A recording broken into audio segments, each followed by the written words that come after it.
요한계시록 1장 1절 말씀 다 찾으셨습니까? 다 찾으셨으면은 제가 봉독해 드리겠습니다. 예수 그리스도의 계시라. 이는 하나님이 그에게 주사 반드시 속히 일어날 일들을 그 종들에게 보이시려고 그의 천사를 그 종 요한에게 보내어 알게 하신 것이라. 아멘. 오늘 말씀의 제목은 계시록의 중요성과 또 해석 방법과 시기 이렇게 정해놓고 하겠습니다. 오늘은 참고로 PPT를 많이 참고해서 하겠습니다. 자, 먼저 요한계시록의 중요성에 대해서 할 터인데 오늘부터 수요 기도회에서 계속해서 요한계시록에 대해서 말씀을 전할 것입니다. 그리고 다음 주 월요일부터는 요한계시록 1장 1절부터 순서대로 쭉 말씀을 전해 갈 것입니다. 그런데 보통 한국 교회에서 요한계시록에 대해서 성도님들이 많이 들을 수 있는 기회가 없습니다. 그리고 또한 목사님들께서 요한계시록 말씀을 잘 전하지를 않습니다. 그런 이유 때문에 우리가 요한계시록을 잘 모르게 되는데 특별히 이제 요즘과 같이 전염병이 이렇게 많이 돌고 우리의 삶에 어려움을 주잖아요.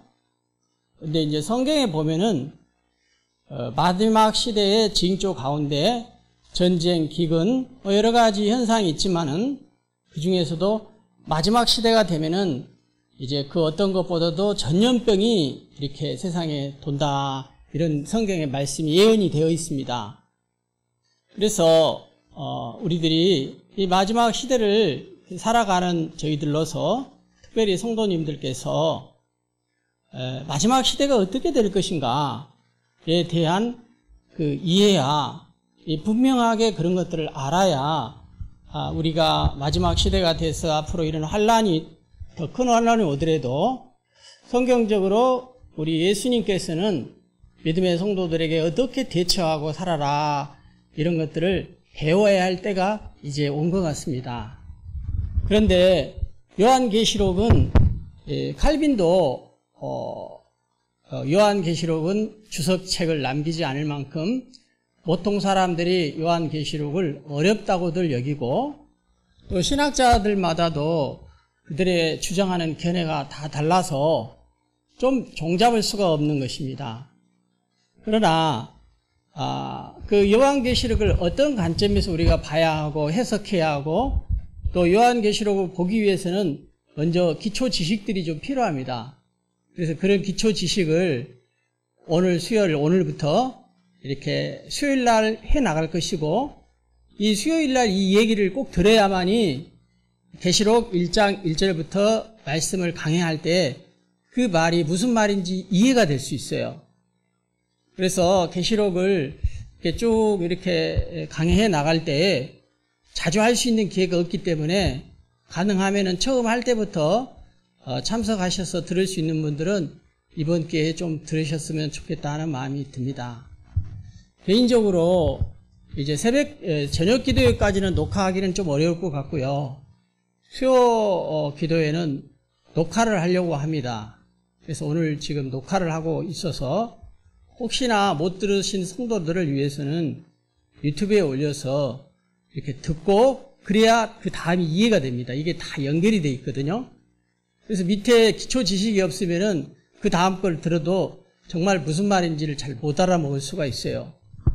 그래서 아무리 어려운 말이라 할지라도 우리 어르신들이 잘 이해하고 쉽게 설명을 잘 드려보도록 할 테니까 잘 따라오시고, 중요한 것들이 있어요. 그 중요한 것들을 우리가 알면 되잖아요, 저희들이. 예, 그러니까 그렇게 한번 배워보도록 합시다.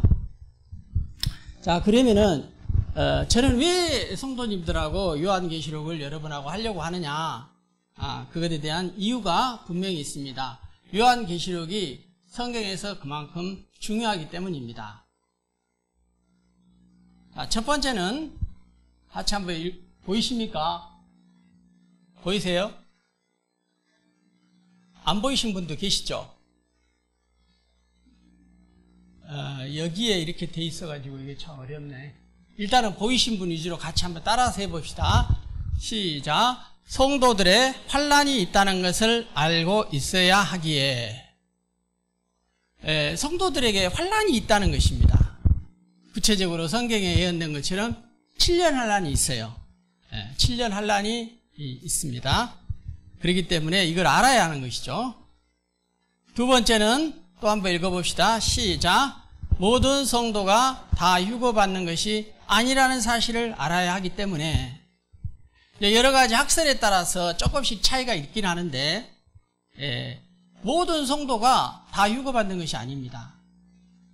성경에서 성도의 부류를 8부류로 나눌 수 있는데, 첫 번째, 두 번째, 세 번째 부류만이 이 휴거 때 휴거되고, 나머지 분들은 이 7년 환난을 다 겪고 양인지 염소인지 다 심판을 해요. 하나님이 시험을 하십니다.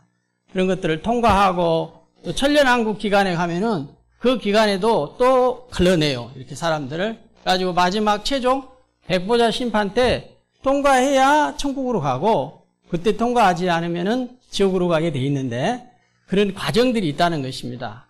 근데 이제 우리가 일반적으로 요한계시록을 모르기 때문에 사복음서에 나오는 구원의 조건, 로마서에 바울이 말하는 이신칭의 조건을 가지고 예수 믿으면 다 천국 간다고 한국교회를 가르쳐 놓으니까 우리들의 삶 시대에 마지막 시대에 심판이 있고, 그 심판날 심판의 기준이 무엇이고 이런 것들을 잘 몰라요, 성도님들이. 그러니까 우리의 삶하고 신앙이 실제적이지가 않고, 그냥 우리가 신앙생활 할 때 예배만 드리고 11조하고 또 구원의 확신만 있으면은 다 되는 걸로 잘못 오해가 되는 것입니다. 이게 왜 그러냐? 성경 전체를 이렇게 통시적인 관점에서 다 봐야 하는데, 주로 보는 게 계시록을 빼버리고 봐버리니까 거기까지 상태에서만 이렇게 논하게 되니까, 그냥 여러분들도 지금 다 그러잖아요. 나는 예수 믿으니까 구원받고 휴거받고 이렇게 다 알거든요. 근데 그렇지가 않다는 것입니다. 그래서 나머지 5 정도의 그 성도님들의 부류는 중간중간에 환난의 시기를 겪고, 그 과정 속에 그 믿음을 통과해야만이 이 천국으로 갈 수 있도록 이렇게 되어 있어요. 계시록을 살펴보면은. 그래서 이런 것들을 좀 더 깊이 성도님들이 알아야 할 때가 됐다. 이제 그런 것입니다. 그리고 휴거되지 못한 자들이 있는데, 그 마태복음 24장에 정확하게 보면은 거기에 나와 있어요. 뭐라고 나와 있냐면은, 마태복음 24장 한번 첫부터 찾아보겠습니다.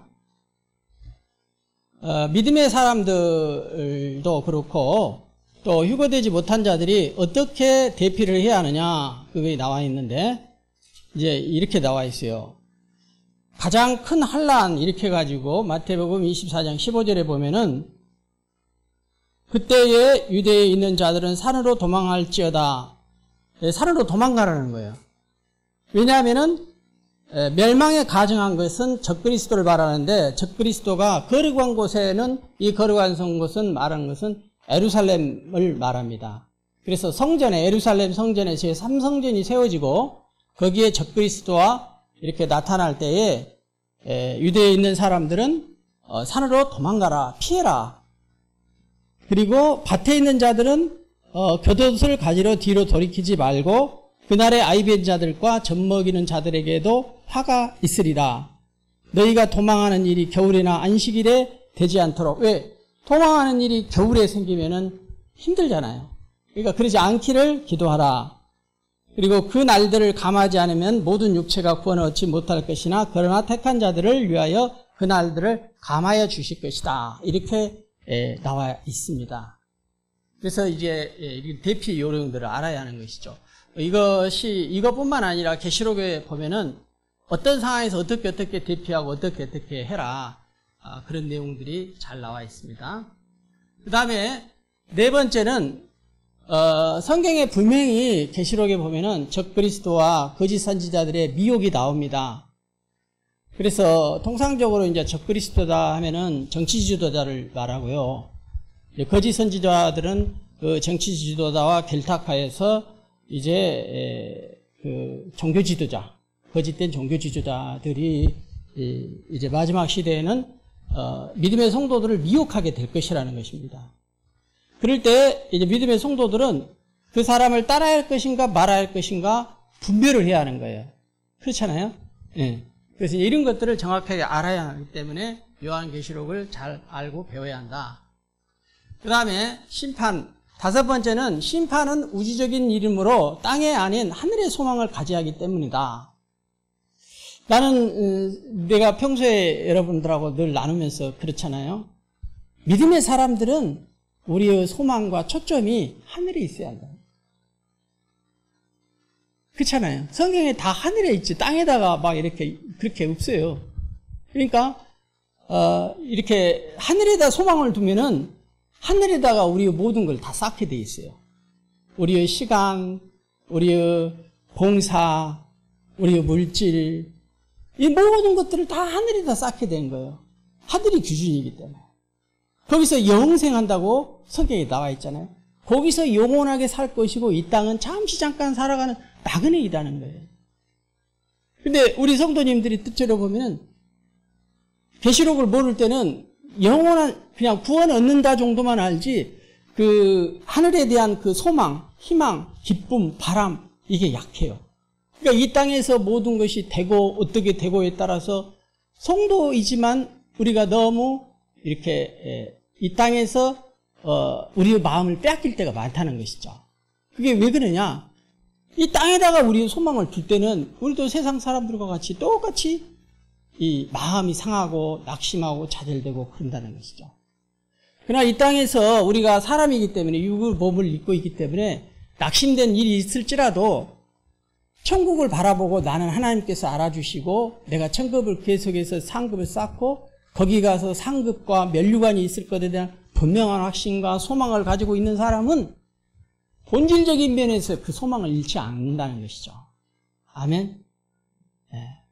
여러분들이 만약에 육을 가지고 있기 때문에 잠시 아픈 일이 있어요. 우리도 아플 수 있죠. 믿음의 사람이라 할지라도. 그러나 본질적으로는 우리는 저 하늘에다 소망을 둘 때는 그 소망을 잃지 않는다 이거죠. 이 땅에서. 이해되시죠? 이 말이. 예. 그러니까 얼마나 좋은지 몰라요. 예.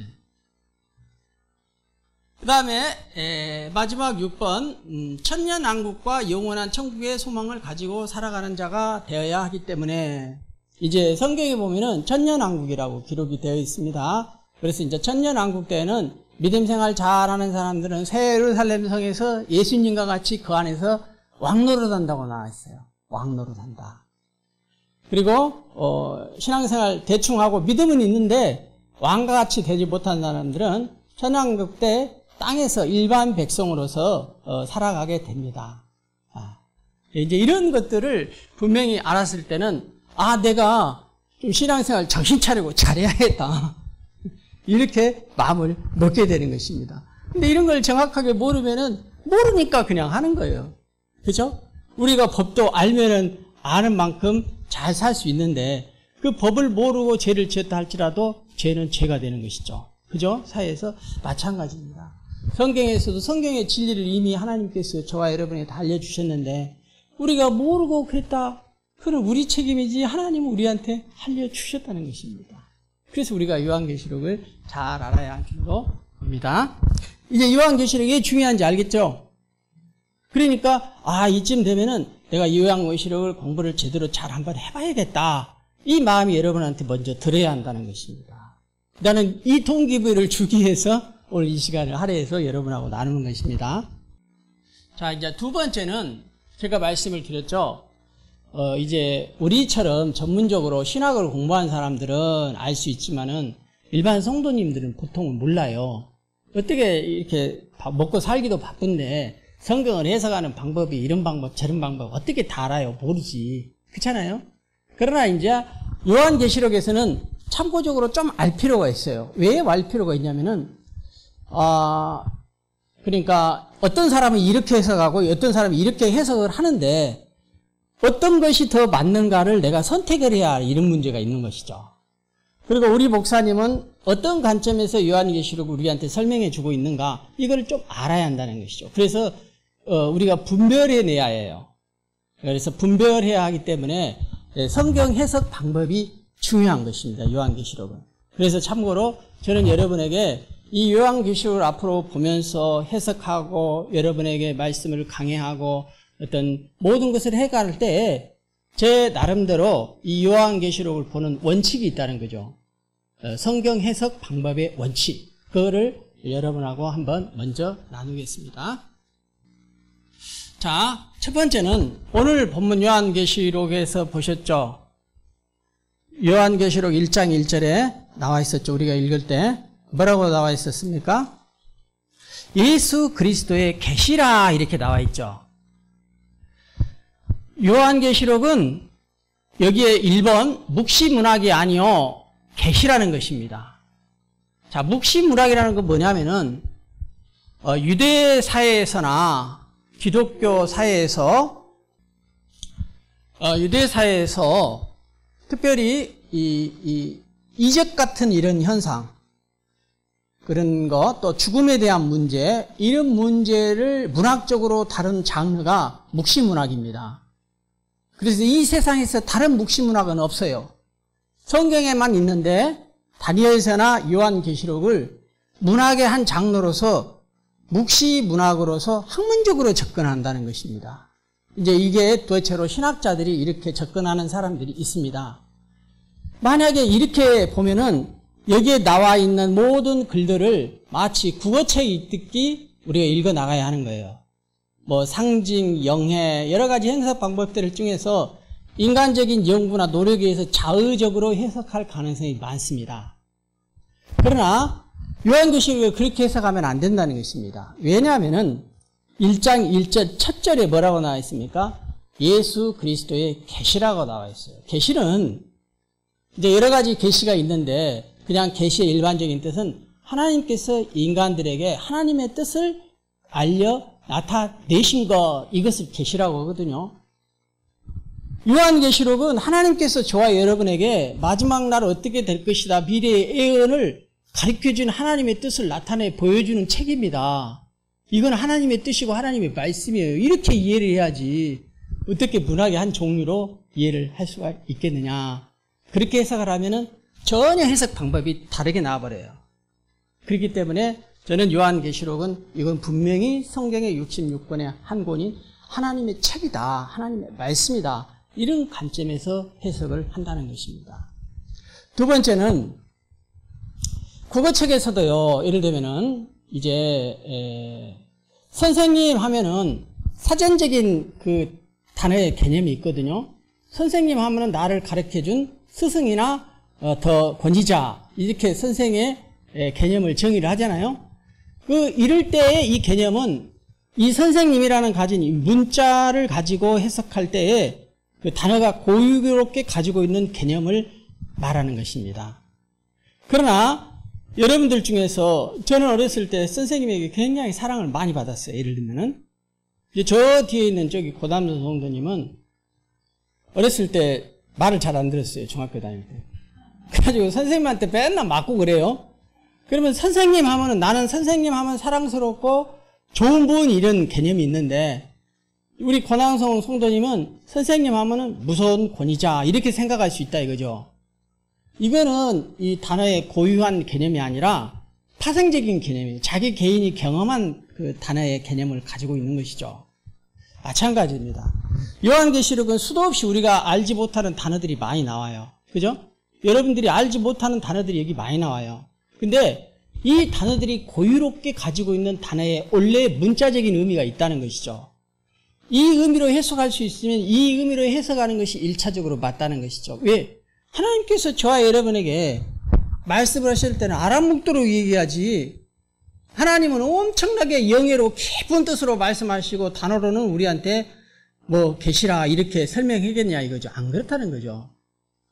우리에게 알아먹게 해주고 싶어 하지 않겠어요? 기본적으로. 그래서 두 번째는 문자주의적으로 해석을 하는 것이 맞다 이거죠.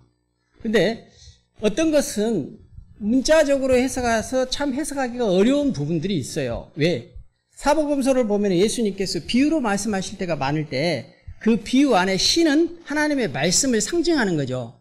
그죠? 신은 원래 가지고 있는 종자씨를 말하는 게 아니라 요한복음에서 사복음서에서 말하는 신은, 예수님께서 비유로 말씀할 때 신은 하나님의 말씀을 상징적으로 얘기할 때가 많다는 것이죠.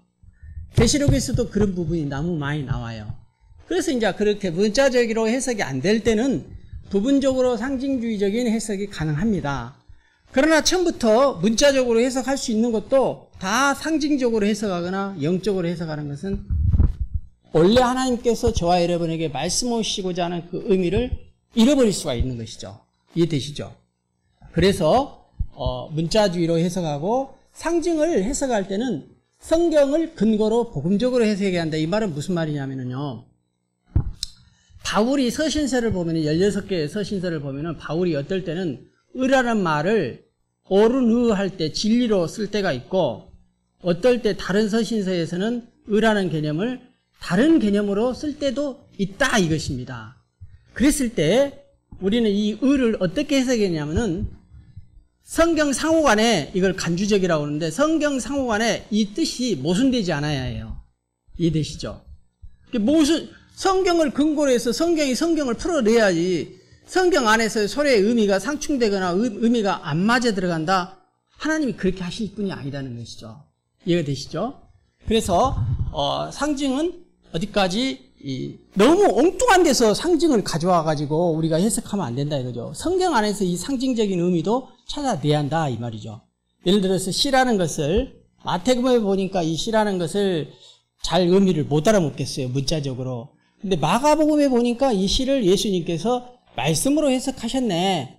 그러면은 마태복음에서도 말씀으로 해석하면 이해가 된다. 그랬을 때 이 시를 말씀으로 해석한 근거가 어디가 있느냐? 성경 안에가 나와 있지 않느냐? 어떻게? 마가복음 보니까 문맥상 보니까 이 시라는 말이 말씀으로 해석이 되어야 이해가 되게 돼 있다. 이렇게 이해할 수 있잖아요. 그렇죠? 네. 그래서 상징은 성경을 근거로 복음적으로 해석해야 한다. 그다음에 네 번째는 지금 조금 이따 또 나오겠지만은 이 구약 시대의 예언서는 선지자죠. 선지서. 그래서 이 선지서는 신약 시대를 예언한 것이죠.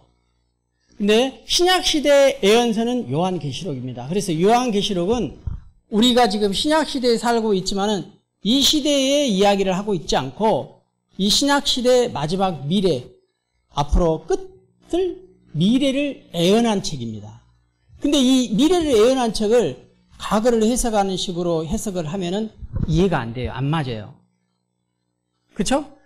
그래서 구약의 선지서를 보면은 예수님이 오실 것에 대해서 예언을 했지 창조 때 과거에 있었던 일을 예언한 것이 아니잖아요. 구약의 예언서들은 다 예수 그리스도의 오실 것에 대해서 예언한 것입니다. 그러니까 신약에서 요한계시록은 신약 시대 앞으로의 미래에 있을 미래를 예언한 책이지 과거를 해석한 책이 아니다 이 말입니다. 이해되시죠? 여기까지 이해 안 되신 분이 있으면 말씀 한번 해보세요. 없죠? 다 씻고 이해되죠? 눈동자를 보니까 뭔 말을 한다냐. 맞기는 맞는 것 같은데. 그 다음에 다섯 번째는 어떤 사람들은요, 여기에 나와 있는 그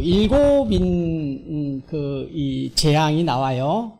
거기에 보면은 앞으로 인류의 3분의 1의 바다가 오염이 되고 피바다가 되고 3분의 1이 어두워지고 인류의 3분의 1이 죽을 것이라고 예언이 되어 있어요. 근데 어떤 사람들은 이거를 상징적으로 해석을 해가지고 그렇지 실제적으로 안 봐요. 만약에 실제적으로 안 봐보면 요한계시록은 웃음 문학책 같은 옛날 동화 이야기가 돼버리는 거예요. 근데 하나님은 그런 이야기를 뭐다라고 여기다가 쓰셨겠는가? 그렇지가 않다는 것입니다. 요한계시록에 나와 있는 내용은 하나님의 말씀이라는 것입니다. 아멘.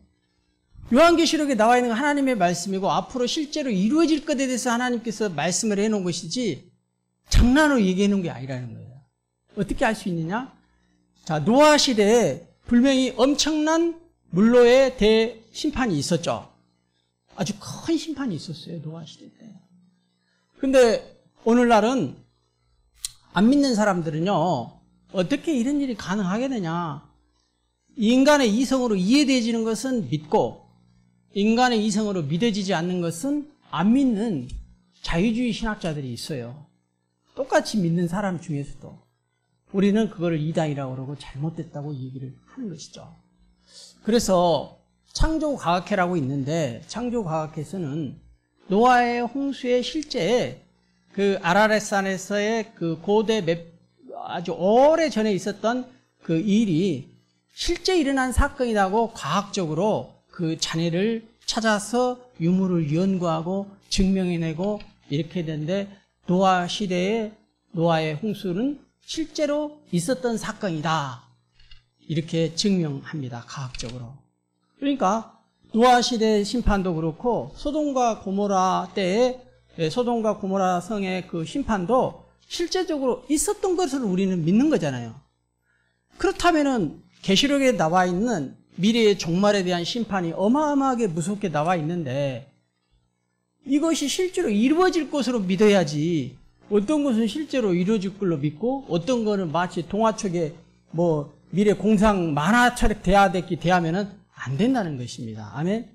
그렇다는 거예요. 그래서 요한계시록에 나와 있는 모든 나와 있는 사건들은 하나님께서 앞으로 실제로 일어날 일에 대해서 이렇게 기록해서 우리에게 말씀해 주시는 것이지 이거는 그냥 허무맹랑한 얘기가 아니다. 튀어내는 얘기가 아니다. 이런 얘기입니다. 그 다음에 6번째는 인간의 연구하는 자세보다도 하나님의 의도와 섭리로. 그러니까 기독교 신학의 대표적인 뿌리는 어떻게 되냐면은 여호와 하나님께서 이 우주 만물을 창조하셨다. 창조. 그 다음에 두 번째는 그러나 하나님께서 우리 인간으로 하여금 하나님의 형상을 본있게 닮아서 하나님의 뜻대로 하나님의 통치를 받아 살아가도록 했는데 우리 인간은 타락하게 됐다. 그래서 이제 타락이 이 기독교 신학의 두 번째 기둥입니다. 그 다음에 세 번째는 이 타락된 인간을 예수 그리스도가 이 땅에 오셔서 십자가에 못 박혀 죽으심과 부활하셔서 지금 하나님 우편에 앉아 계시고 예수를 믿는 자들은 다 하나님의 자녀로 구원해 내신다. 이것이 구원론. 그래서 창조, 타락, 구속이 이 기독교 신학의 이 세 가지 뿌리인데 그 중에 또 하나가 있어요. 마지막 시대에 심판이 있어요. 심판. 근데 우리는 딱 창조, 타락, 구속까지만 배운 거예요. 우리는 심판을 안 배운 거예요. 그러니까 우리는 구원받는다까지는 잘 믿어요. 확실하게. 그런데 어떻게 믿었을 때는 심판의 대상이 되고 어떻게 믿었을 때는 이렇게 또 심판 중에서도 이제 그 잘 믿는 사람의 경우에는 이제 그 지옥 가게 하는 심판이 아니라 거기서 말하는 심판은 이제 얼마나 더 상을 줄까, 면류관을 줄까, 어떤 대우를 해줄까에 대한 심판, 판정이 있다는 것입니다. 이런 것들을 우리가 알아야지 이 전체적인 이 기독교의 이 모든 것들을 이렇게 전체적으로 볼 수가 있는 것이죠. 근데 종말을 딱 띄워놓고 안 봐버리고 구원받는다까지만 보니까 우리의 신앙이 전체적이지가 않게 되는 것이죠. 그죠? 그래서 창세기에 나오는 처음 하나님께서 만드시는 처음 땅과 하늘이 종말의 시대는 그 땅과 하늘이 없어져요. 그리고 이제 새 하늘과 새 땅, 새로운 것을 하나님이 창조하신다는 것이죠. 그러면 이제 없어질 때 어떤 사람들은 어떻게 함께 이게 없어지고 어떤 사람은 새 하늘과 새 땅에서 같이 영원히 또 하나님과 동거해서 살고 이런 것에 대해서 구체적으로 모른다는 거예요, 우리들이. 모르잖아요, 여러분. 그러니까 이거를 알아야 한다는 것이죠. 그죠? 네. 그래서 인간의 연구하는 자세가 중요한 것이 아니라 이건 인간적인 인간의 이성으로 보는 문제가 아닙니다. 우리는 신학을 할 때 이걸 믿음으로 하나님께서 이 우주 만물을 어떤 관점에서 역사하시고 섭리하시고 의도하고 계시는가, 심판에 대한 의도된 하나님의 계획이 있다는 것입니다. 아멘. 그럼 우리가 하나님에 대한 심판에 의도된 계획을 모르기 때문에 우리는 이 땅에서의 삶이 단 줄 알고 열심히 노아 시대에 또 사람들이 막 살고 시집가고 장가가고 술 먹고 노아 비판하고 그랬잖아요. 비를 한 번도 경험하지 않았기 때문에 무슨 비가 와서 무슨 우리를 심판하느냐 이랬다고요, 노아 사람들이. 근데 심판했잖아요, 하나님께서. 노아의 가족은 하나님의 의도와 섭리를 알았지만은 노아 가족의 다른 모든 그 당시의 사람들은 하나님의 의도와 섭리를 몰랐기 때문에 시집가고 장가가고 그 모든 일상사에 분주하게 살았던 많은 사람들은 하나님의 뜻을 모르고 심판의 대상이 돼서 다 심판에 이렇게 한번 정리가 됐잖아요. 그리고 저와 여러분은 남은 노아 후손의 후손들이에요, 지금. 그래서 종말의 시대도 그런 일들이 우리에게 벌어질 수 있다는 것이죠. 벌어진다고 나와 있어요, 계시록을 보면. 그죠? 그러니까 여러분들이 성경을 잘 읽고 잘 교회에서 배우고 이 말씀에 순종해서 살고 이런 시대를 대비하고 깨어서 살아가는 것이 내가 사는 이 일상사의 문제하고 비교했을 때 결코 중요하지 않는 문제가 아니다는 것이죠. 이해되시죠? 그러니까 이거 지금 우리가 굉장히 진지한 공부를 하고 있는 것입니다. 그러니까 여러분에게 내가 당부를 드린 게 처음 내가 이 굉장히 준비된 마음들을 원하는 거예요. 염소와 양을 가릴 때 하나님께서 마지막 시대에 곡식과 가라지 가리고 또 기름 준비한 신부를 가릴 때에 다 고르지 않고 준비된 자 고를 때 나는 목회자로서 하나님께서 여러분들을 내게 맡겨줬기 때문에 여러분들이 다 천국 가기를 원한다는 거죠. 그런 마음으로 이 나눔을 한다는 것이죠. 근데 여러분 가운데는 반드시 예수님의 제자 중에서도 유다가 나왔던 것처럼 그런 자가 나올 수도 있다는 것이죠. 무슨 말인지 알겠죠? 그러니까 이 하나님의 말씀을 잘 듣고 이 말씀이 진리라고 생각했을 때는 순종해야 하시는 거예요. 그렇죠? 여러분들. 제 말에 순종한 것이 아니라 이 말씀이 맞다고 여겨지고 여러분들이 분별하시고 이 말씀 앞에 겸손하게 순종하셔서 여러분의 삶을 바꾸시기를 바랍니다. 아멘.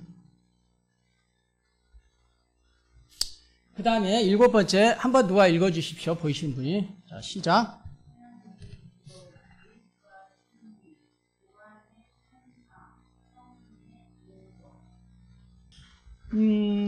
이 요한계시록은 어떻게 쓰여진 책이냐면은 다른 성경의 책들이 그런 것처럼 하나님이 기록한 책입니다. 이 기록을, 이 문장을, 단어를 누가 골라서 선택해서 쓴 거냐? 하나님이 하셨다는 거예요. 아멘? 이 성경은 다 하나님이 쓰신 거예요. 그러나 이 요한계시록을 쓰시기까지는 예수 그리스도가 사단을 이기고, 여기 안에 보면 그런 내용이 나와요. 이제 사단을 이기고 또 하늘에서 이 사단의 누시퍼와 일반 그 천사장인 이 미가엘과 하늘에서 공중전의 싸움이 벌어요. 영적 전쟁이. 근데 그때 이겨요. 미가엘이 사탄을 이기고 이제 막 이런 일들이 벌어지는데 예수님께서 승리를 하신 거예요. 이 사단과의 싸움에서. 그래서 이 요한계시라는 이 책이 쓰여졌고, 그 다음에 요한은 환상을 보았는데, 제가 얼마 전에 여기서 그런 걸 보여줬을 겁니다.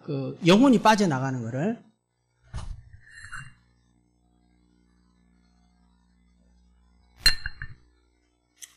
요한이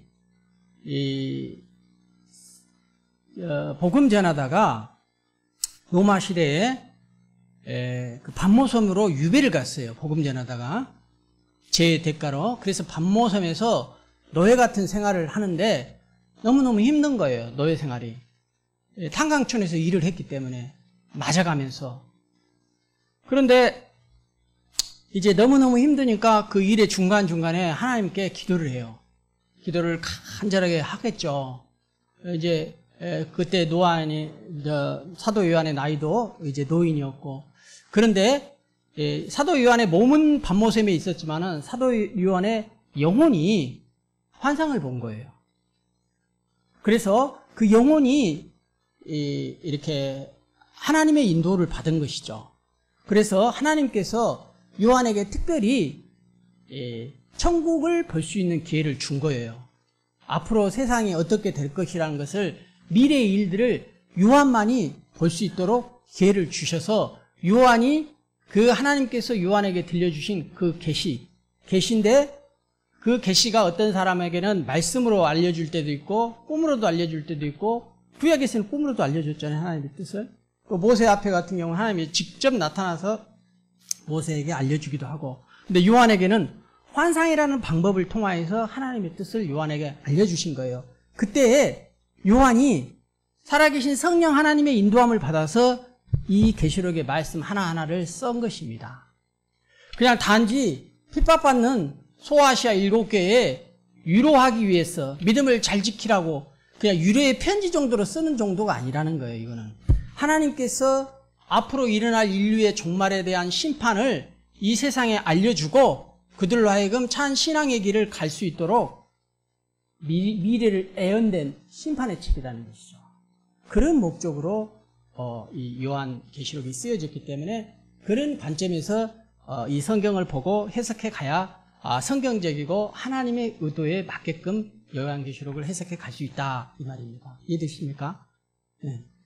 그 다음에 8번째는 요한 계시록의 주석은 주석마다 많이 틀려요.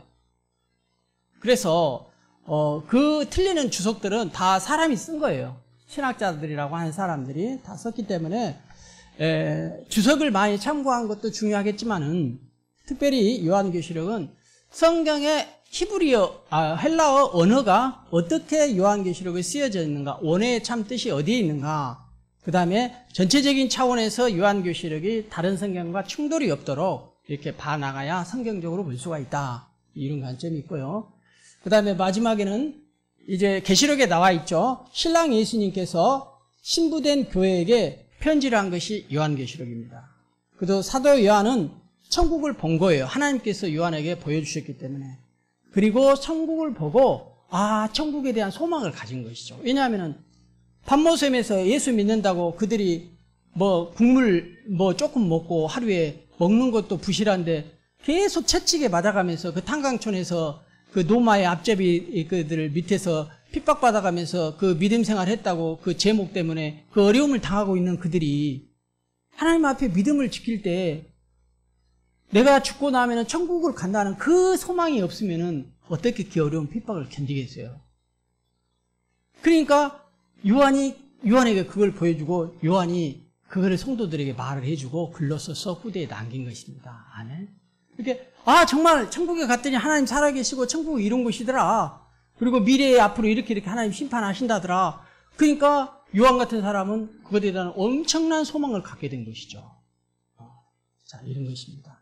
그래서 이제 지금까지 이렇게 10가지 이 성경 해석을 방법을 여러분들에게 나눴는데, 앞으로 이렇게 제가 이렇게 하다 보면은 목사님께서 이미 성경 해석 방법을 10가지를 얘기를 해주셨기 때문에 그런 틀로 성경을 보는 것이 맞겠다 생각하면은, 이제 여러분들이 그 말씀들을 들으실 때 그렇게 관점에서 여러분도 같이 보시고 이해하셨으면 좋겠다, 이 말씀을 하기 위해서 제가 요한계시록의 성경 해석 방법을 말씀해 드린 것입니다. 자, 이제 그러면 이제 요한계시록 왜 봐야 하고 공부를 해야 하느냐 문제를 내가 말씀을 드렸고, 두 번째는 요한계시록을 어떤 해석 방법에 의해서 볼 것인가. 그래서 여러분 가운데 만약에 옛날에 어떤 목사님에게 나는 이렇게 들었다, 그것하고 제가 여러분에게 말씀드리고 성경을 조목조목 찾아가면서 이렇게 공부해 가는 것하고 어떤 게 맞는 것인지 이제 여러분들이 선택하고 분별해야 한다는 것이죠. 그러나 지금 하나님께서 우리 교회에 저를 여러분의 말씀의 사자로 보내셔서 여러분에게 요한계시록을 듣게 한다면은 여러분들이 이거를 일단은 겸손한 마음으로 듣고 또 이렇게 상고하셨으면 좋겠습니다.